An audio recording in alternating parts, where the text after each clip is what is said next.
How to unhide a post on Instagram. This tutorial shows you how to restore an archived post back to your profile. First, open the Instagram app on your Android device. From there, tap your profile icon at the bottom right of the screen. After that, tap the three lines at the top right of your profile page. At this point, tap Archive from the menu. From here, make sure you're viewing Posts Archive. If you see a drop-down at the top, tap it and select Posts Archive to filter correctly. Following this, scroll through your archived posts until you find the one you want to bring back. After that, tap on the post to open it in full view. From here, tap the three dots at the top right of the post.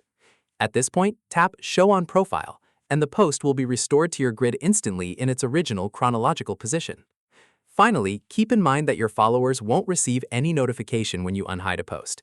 It simply reappears on your profile quietly with all its original likes and comments fully intact. That's how you unhide a post on Instagram. If this helped, give it a like, subscribe for more tutorials, and ring the bell so you catch the next one. See you then!